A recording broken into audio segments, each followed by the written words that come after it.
Good morning, sir. Good morning, sir. Good morning, ma'am. Good morning. Have a seat. Thank you, sir.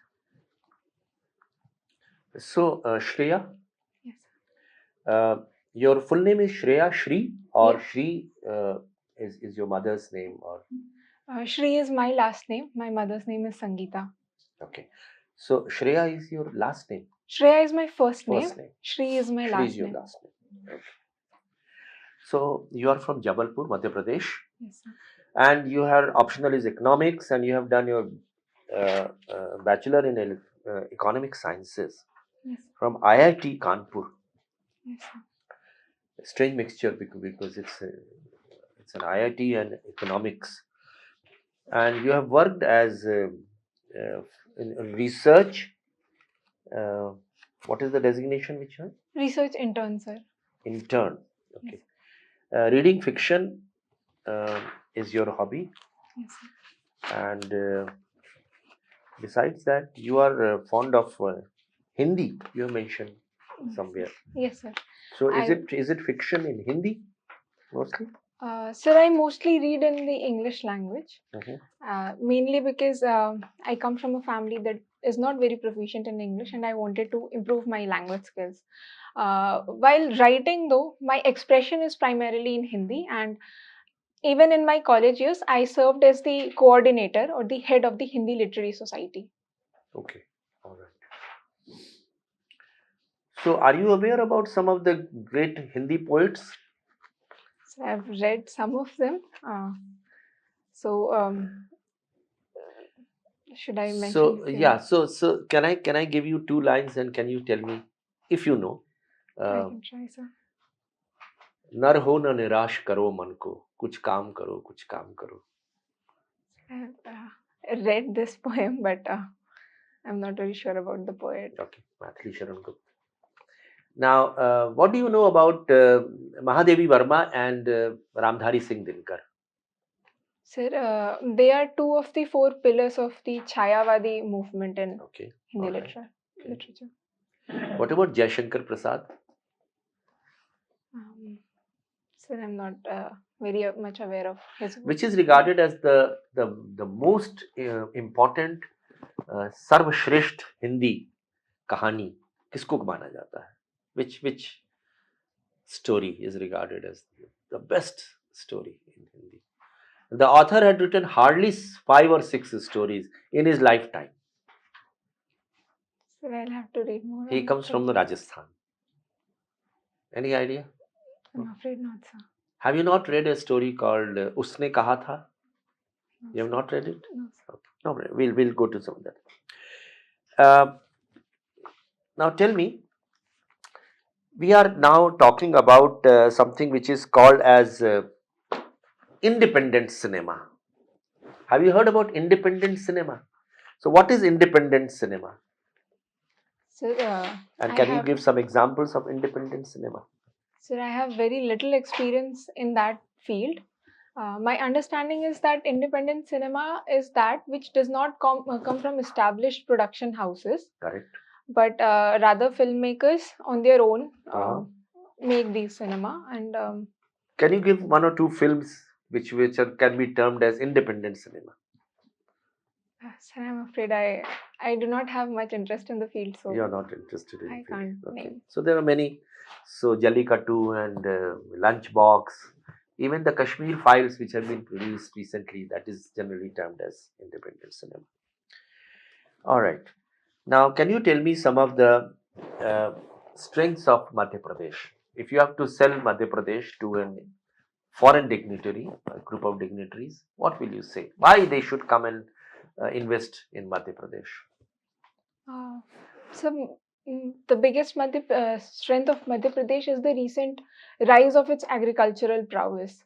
Okay. Currently, it is one of the largest producer states of wheat, Mhm. and the Sharbati wheat is known for its quality nationwide. Okay, that is one. What else? And second would be, sir, the So, but why would they like to come for wheat? I mean, I'm asking you a specific question. You are selling Madhya Pradesh.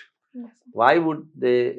Why should they come? Yes, you are talking about the strengths of Madhya Pradesh, but why should they come and invest?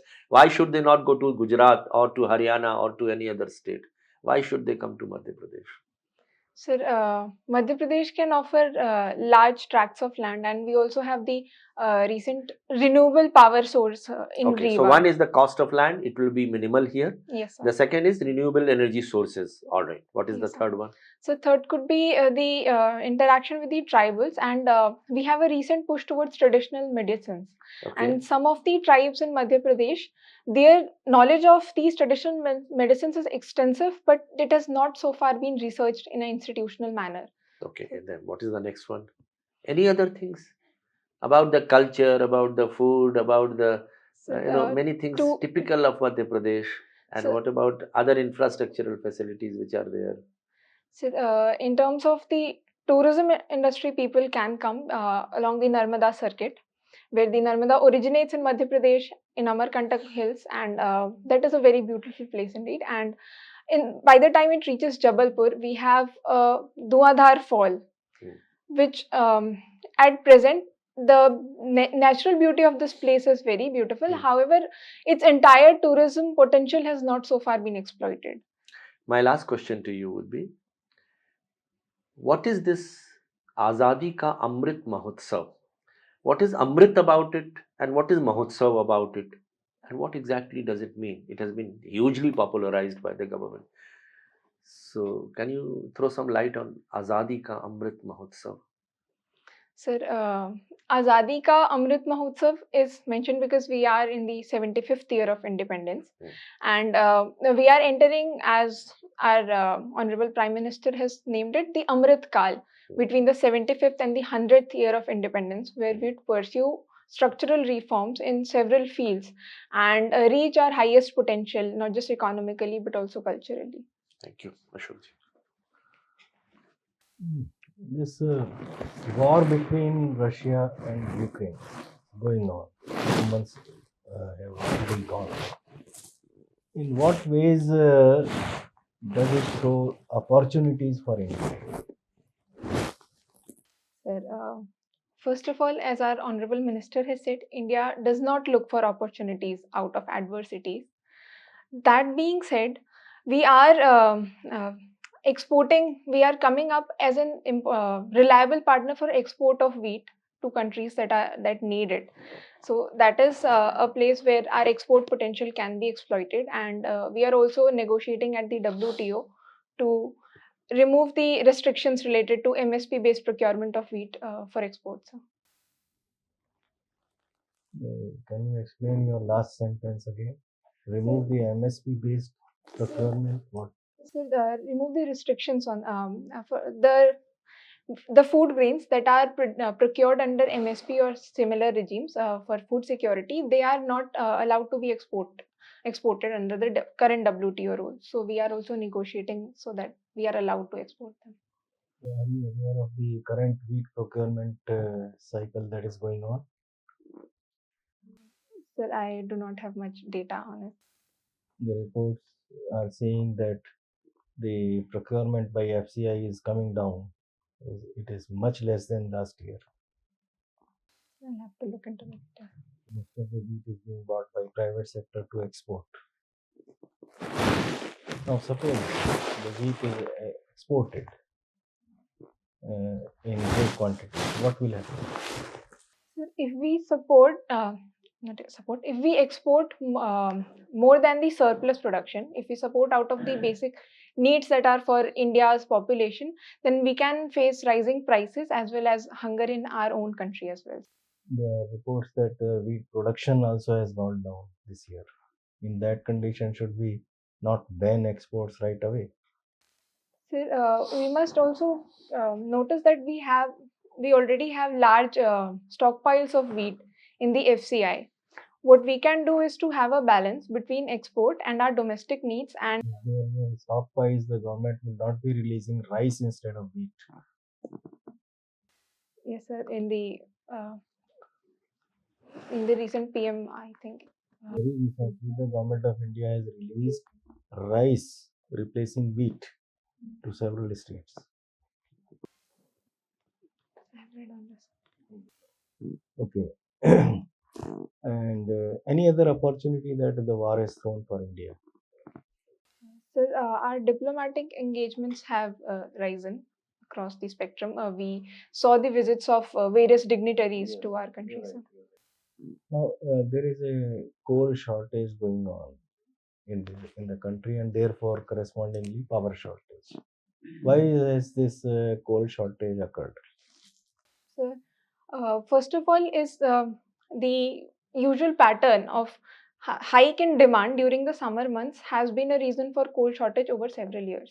In this particular year, it has further been exacerbated because due to the pandemic, the production of coal, the levels had fallen, and however, after the sharp spike in the economic activity, the production levels have not been commensurately increased, and this has made the crisis even more severe than it used. Anything to do with the international scenario?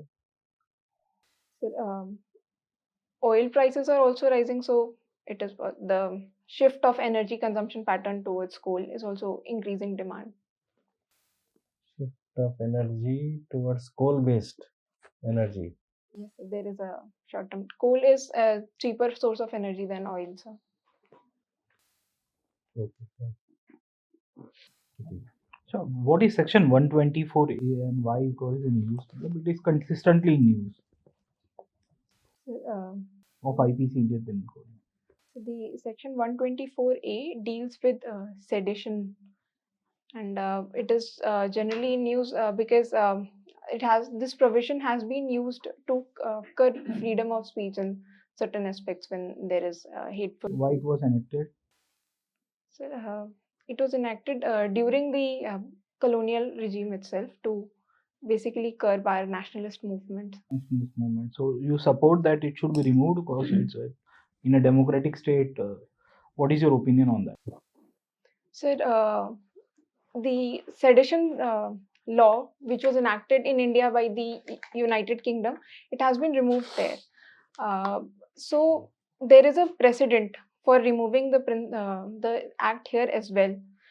But it will depend on how we deal with speech and with hate speech and violence, and You support or not? Should it be removed or so it should be removed. it should be removed? Okay. So, can you differentiate between freebies and public good? Yes, sir. So Public goods precisely. public goods have two basic qualities. They are non-excludable and non-rival. So, on the other hand, sir, freebies are generally termed the dole-outs that come from the state towards the public. Is it the state or the politicians or the political parties who are responsible for that? So, the political parties are only able to give it when they become part of the state itself. They promise it during the elections, but the freebies are given only by the state or central governments when they are in power. So it's basically from the state. So, what is your opinion on that? We should allow the political parties to dole out this kind of freebies and lead to a Sri Lanka-like situation. So here we cannot have a blanket ban because some of the freebies are merit goods in the sense that they impact not just the direct beneficiaries but also the society at large. So these handouts cannot be curbed, and especially in the face of rising inequality in the country.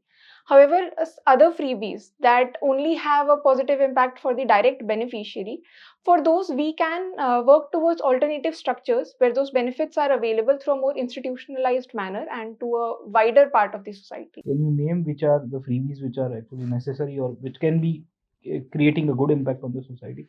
An example?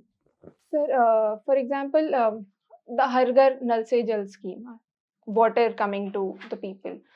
It is not exactly a freebie, but it is a merit good because water and sanitation are essential for our health and well-being. Okay. Uh, you have worked in the French embassy as a intern. What was your work profile?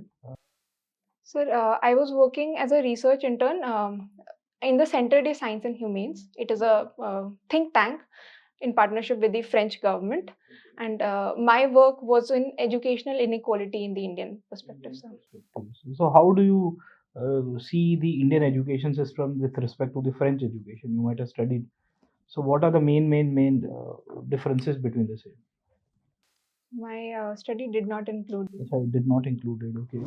So, what was the hierarchy of the embassy? Can you tell me the highest official in the embassy who represents? Sir, highest official is generally the ambassador, but we did not deal with the embassy aspect, but rather limited ourselves to the think tank. Thank you.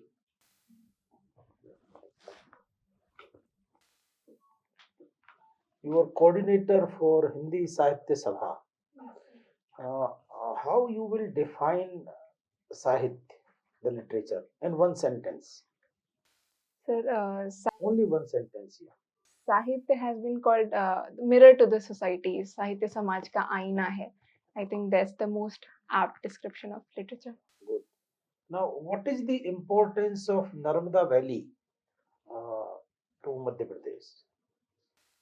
Sir, Narmada has been called the lifeline of Madhya Pradesh because it is the most important river for supplying of water to. Why it is different from all other rivers? So it flows in a rift valley. The Narmada has not carved out its own path, but rather it flows due to the tectonical shifts caused the rift valley to form, and it flows. That is the only reason. That is what I. It is perennial or it is seasonal? It's a perennial. Oh, it's perennial. Because there is no permanent source.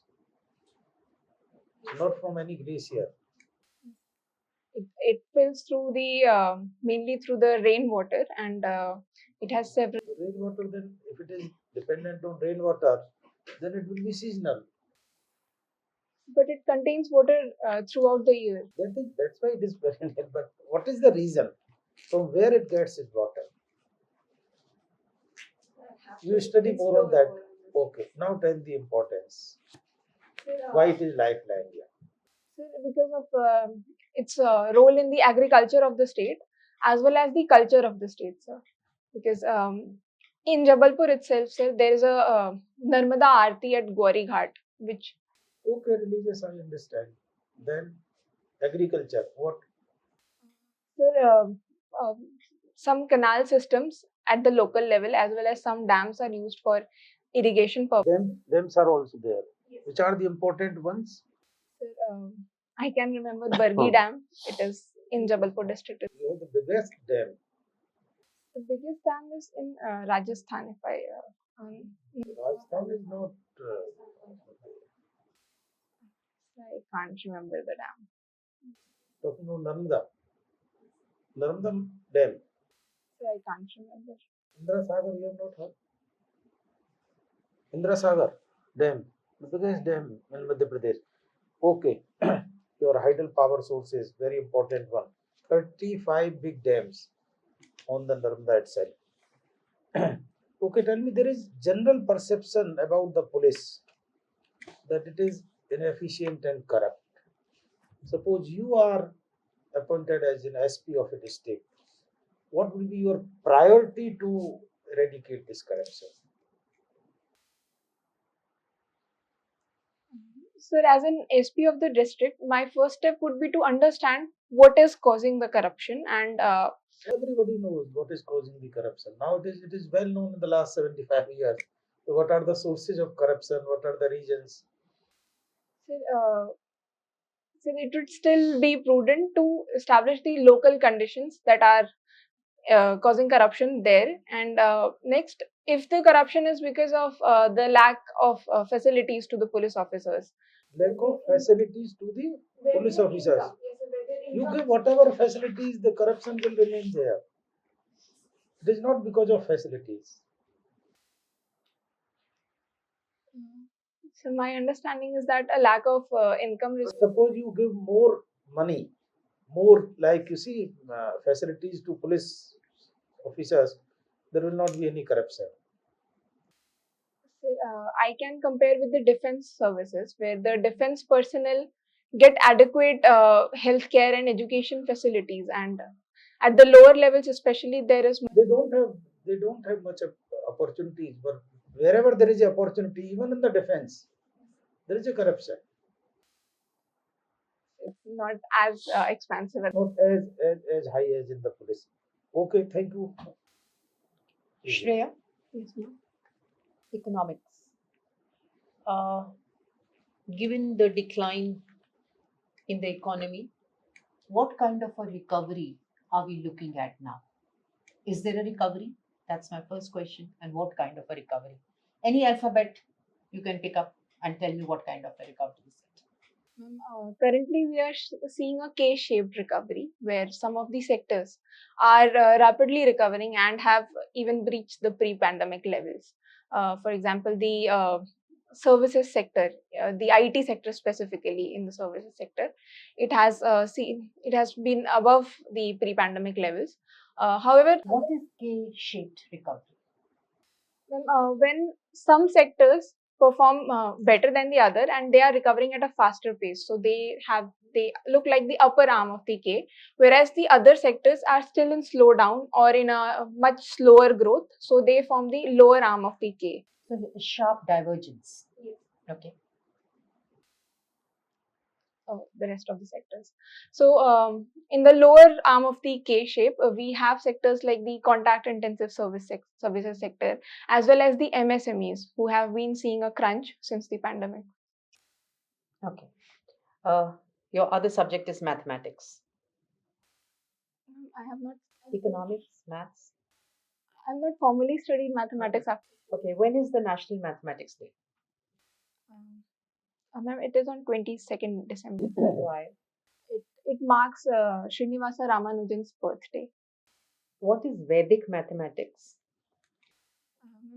Vedic mathematics refers to shorthand techniques, as I understand, for solving larger calculations. I think the methods arise from our older scriptures and texts, but I'm not very sure. Not sure. Please read on Vedic mathematics because the PM has been talking about it recently. Foreign service is your second choice. So the recent happenings, if you look at the Ukraine-Russia war, you also look at the COVID, the emergence of COVID, so-called a lab in China. Do you think the world bodies have lost their relevance? Do we need to restructure them, reform them? And don't give these two examples, give other examples. So, there is certainly a need for restructuring of the global bodies. For example, the WTO. There, we have seen that the dispute settlement body has come to a standstill because there is a need for consensus in appointing the uh, arbitrators there, and USA has been blocking that in the recent years. And you've already mentioned the failure of WHO in terms of. No, I haven't. I'm saying in the light of the recent happenings. I didn't say they have failed. So, should I use that example Yeah, to yeah. explain? So, in case of WHO as well as the UN Security Council, the presence of veto powers in the UNSC has restricted its role in the Ukraine crisis because Russia, who is the aggressor in this case, has been using its veto to stop actions against itself. So there is certainly a need of reforms where more democratization is required in the international bodies. Reforms are required or they should be disbanded. They've lost their relevance. Ma'am, they cannot lose their relevance so long as we are in a globalized world, and we need to have a forum to talk on the issues of importance, and they do provide that. We need to strengthen them so that the dialogue that occurs there also translates into action, and action that benefits all, not just a smaller group that has power. Okay, my last question. Is Hindi the national language? No, ma'am. Our constitution does not declare any national language. Hindi has been called the official language. Thank you. Okay. So, Shreya, we will take you back for a few minutes to the waiting room. We'll bring you back again for giving our views and your feedback. Okay. Thank you, sir. Okay. Thank you, sir. Thank you, ma'am. So, just to stay there for a few moments, we'll call you.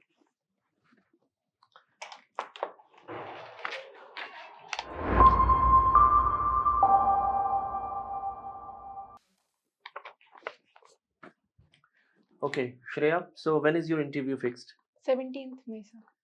Okay, so you almost have about 12, 13 days. 17th of May. Yes, sir. The first time you are going to appear at the CSE interview? Yes, sir. Interview is the first time. Yes. Okay, tell us, how do you think you fared at this mock interview, which lasted for almost 20, 25 minutes? Sir, in some areas I could have done better in terms of preparation and articulation. Which are the areas? For example, Hindi literature, I'm not prepared in that much depth. And in terms of my state strengths of Narmada River and its dams. About Madhya Pradesh as such. Yes. Okay. So, Shreya, first of all, I'll go to your strengths, which I'm going to talk about. Your mental alertness was very good. Your analytical abilities also are excellent. Your answers were very clear and very logical also. I could see that at no point of time did you try to bluff. So honesty was very much reflected in your answers. The answers were original. They did not seem to be influenced too much by the run of the mill operators or by the coaching institutes, those kind of answers. In most of the cases, we found that there was a lot of originality. By the way, how many mocks have you attended before this? Sir, I think 5 to 6. 6 final mocks. And how many mocks to go now after this? Sir, one more day after tomorrow. One more. Okay. Okay, so now then other things, your communication skills are very good. Your articulation is very good. Your choice of sentences excellent. Words also very good. And your choice of words, if you were talking about economy, then you were using the words relating to economy. So that again is a very good thing. Rather than using pedestrian or layman words, you were using the specific words meant for that purpose. Okay. Then your facial expressions, very good. Only one thing, that when a question is asked, you should definitely have eye contact with the person who is asking the question. But while answering the question, for some time scan also the entire board, left to right, right to left.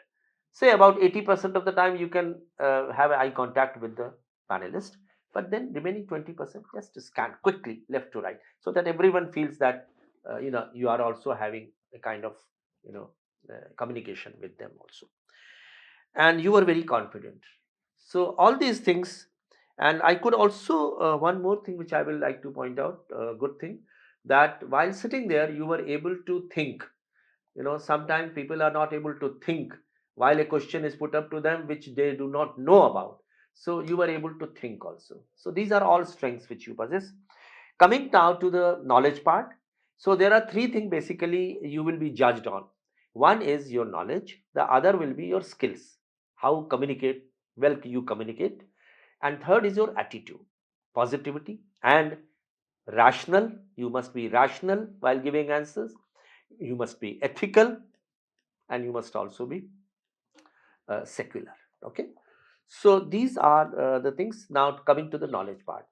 Well, most of the cases your knowledge was very good, but as you yourself have said, knowledge about Madhya Pradesh, Narmada, the irrigation projects, the power projects, and the agricultural practices, the cultural aspect, the infrastructure which is there, what are the evils, social evils of Madhya Pradesh, what are its strengths, what are its weaknesses. You should also know the festival, the music, the culture, the dresses, the food habits, everything about Madhya Pradesh, the chief ministers who have remained Madhya Pradesh. Okay? So all things about the temples and religious places. You can read a good book on Madhya Pradesh to have a first-hand knowledge about the state. The second, of course, would be your Jabalpur. So everything about Jabalpur, you should know that.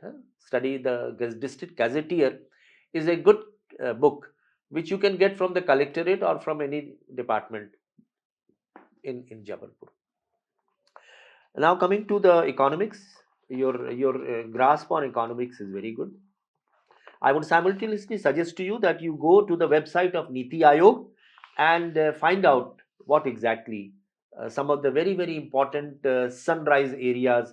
For example, they have planned 75 years hence what exactly is going to happen in India. So a beautiful book they have brought out on that. It is available as free PDF download also. Then you also go through the Reserve Bank of India, Finance Ministry, all the websites, and also study the budget, this year's budget in great detail, and the Economic Survey of India. Also understand the privatization, the word used by Nirmala Sitharaman for the first time, probably in budget. Earlier it used to be disinvestment, divestment, and so on.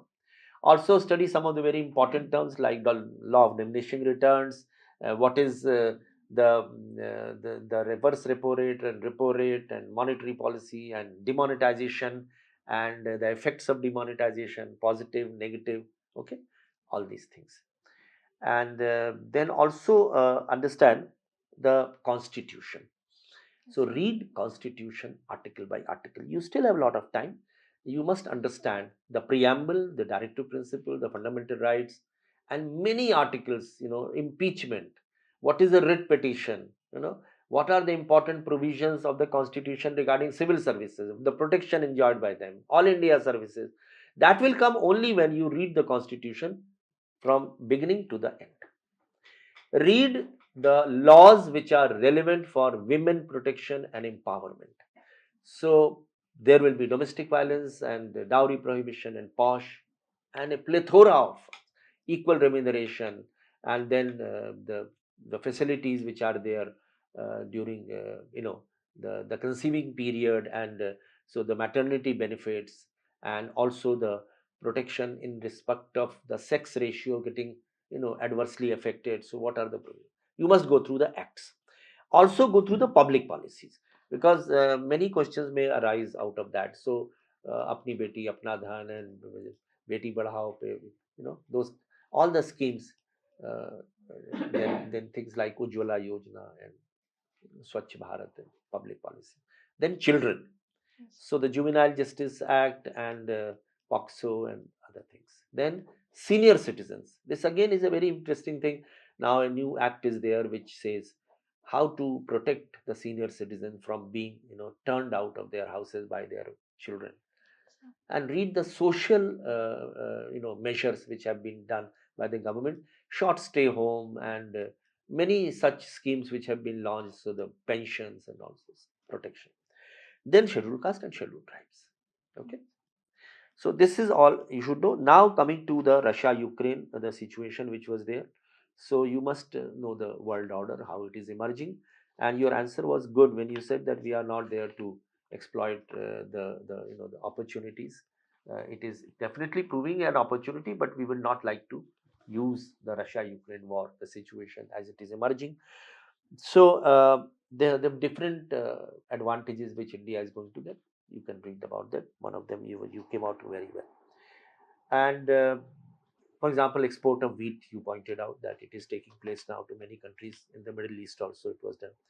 And then of course PDS schemes. So Government of India schemes regarding public distribution system, and so many public other policies like pollution control, Namami Gange, or for Pradhan Mantri Awas Yojana, or the farmer subsidy. The entire gamut of public policies you should read. One book which I would strongly recommend to you, The 70 Policies That Shaped India. There is a beautiful book on that. You should read that. If you have not read it, it is free download available. 70 Policies That Shaped India. It is up to demonetization, and GST also have been included in that. One paragraph regarding every public policy. And then question regarding rice having replaced in many of the states because of the shortage of the wheat, and therefore, and the ban on exports, the coal shortage, the power shortage. These are all topical issues which you have to understand the current affairs. Before entering the room of the UPSC, your interview, you must read the newspapers up to that time. That will be possible only if you go through the newspaper lying around in the waiting room. There is a waiting room where the newspaper. And then of course sedition law.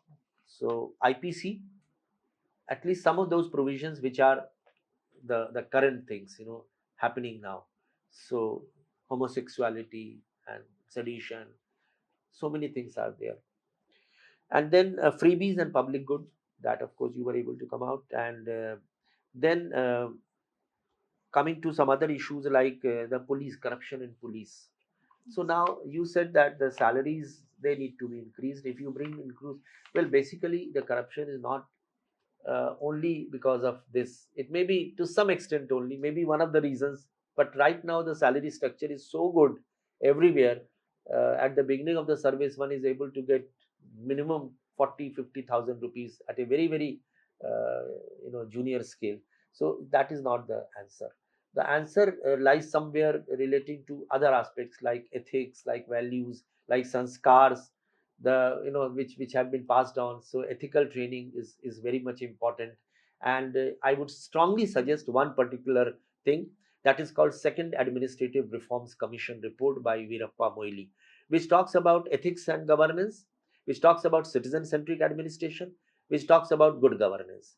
And good governance is essentially what you will be ultimately implementing as a civil servant. So you must understand what are the values required in a civil servant, and then also simultaneously study the agencies which are there to curb corruption. So the CBI and the vigilance and the institution like CVC, the Lokpal.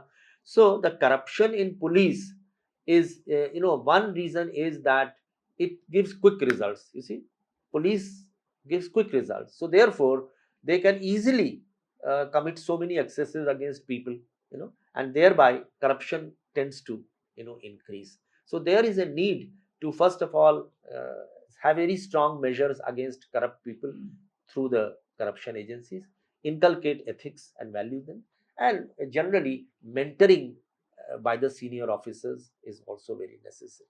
Okay. Now, lastly, I would like to say that the Hindi Sahitya, you were able to come out with the definition well, and then many issues related to uh, the the issues related to the women and other things that you should study in a slightly more detail. And lastly but not the least, I would say that you understand how a district administration works.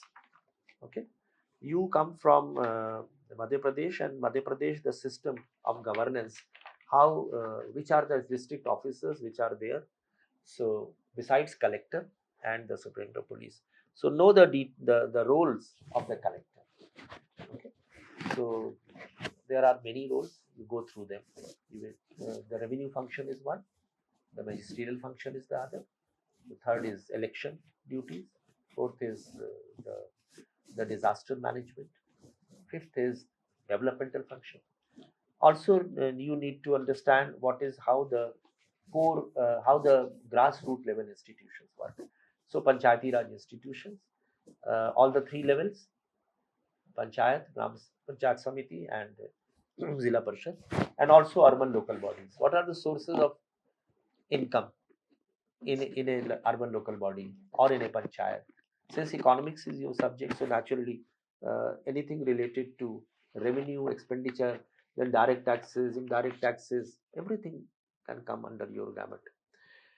That's about it. If do you have any questions to ask? Yeah, sure, sure. You see, if you see the data compiled by the different anti-corruption bodies, even in your own state, by the anti-corruption bureau in raids, the wealth, you see, the money they recover. In one case, it was around 200 crores in Madhya Pradesh.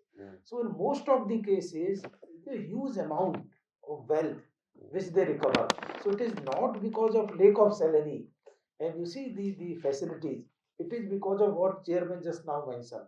It is because of those reasons, not entirely because of less salary. So if you have any questions, you can ask us. So, when talking about the strengths of a state, how should I structure the answer, and what specific area should I focus on? No, strengths of the state, the typical question which, for example, is asked, how do you sell your state? Yes. Then your aim is to follow, give such an attractive, policy, so that they feel encouraged to come and invest there. So that from that point of view, there you have to talk about the infrastructural facilities. That is the most important. Okay. Then ease of doing business, cost of the land. Okay, then the labor relations. Okay, then proximity to the airport, handling operations, distance from the seaport, the transport, the road network. Okay, these are the things. And then besides that, you also need to say that it's a very, very bubbling kind of state which you have a great cultural heritage. So you are going to really feel that you have come to the real part of India. So that is one thing. So basically, where you have to highlight the infrastructure in terms and the ease of doing business, that is the most important. But when you talk about strengths in a general sense, then there are many other things. So that, of course, when you talk about strengths, you can say about the productivity, the production figures, the irrigation facilities, the canal network, the labor relationship, the power situation. Okay, then there are many other aspects to that. But when it is only for the purpose of attracting investment, then basically, why should he come? What is in it for me? It is called WIIFM. What is in it for me? He is going to ask this because he will work purely on profit motive. motive. And profit motive will only come when the cost of the land is less, when the ease of doing business is easy, when there are not much corruption in the system, when he is able to transport his goods, market his goods very well. Okay, so these are the area. The power supply is not disrupted, the labor does not raise red flags every other day, irrigation is there, potable water is there, health facilities are there, education facilities are there. So these are the things which he is going to look for, and you must prioritize. So whenever you give answers, first of all, talk about that point which is the most important, and then come to the later part and give examples. Add to this. Zarur. You should also mention about the state's policies with regard to investment. There are industrial policies, investment policies, or any other name could be given to that policy, by which the state government gives certain kinds of incentives to the investors who are coming from outside. And availability of good land at cheaper rate, that is a forte of Madhya Pradesh.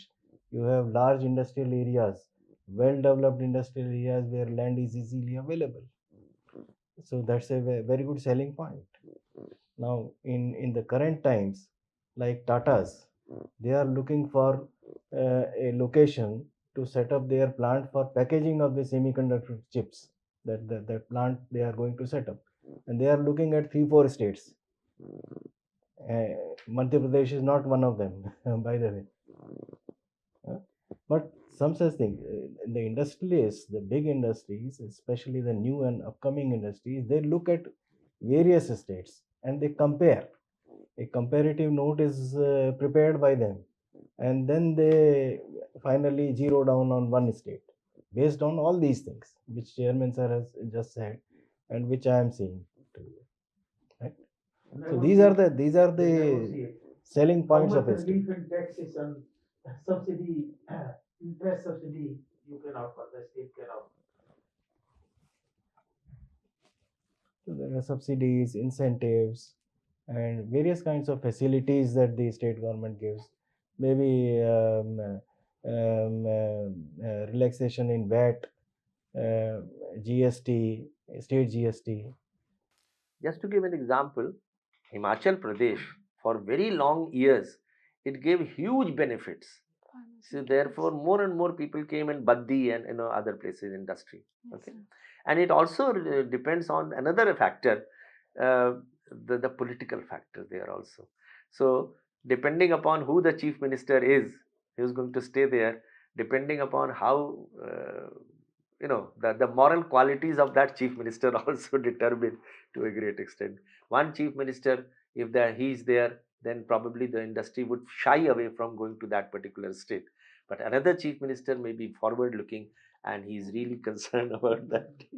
Sir, so this can be mentioned as political stability. Political Stable stability. politics, Stable stable politics. polity is a very, very important factor. Yeah, it is. And thanks Stable. incentive based development, Kutch region actually after 2001 developed based on this phenomenon.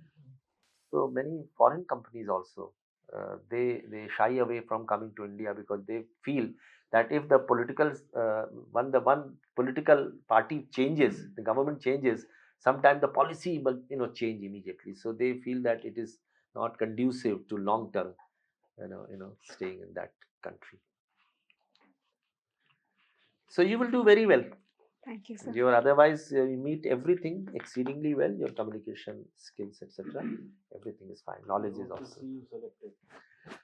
I'll Yeah. surely work So towards we'll that. see you. Yeah, civil servant very soon. Thank you, sir. All the Thank you. best. All the best. Wish you all the best. Thank you.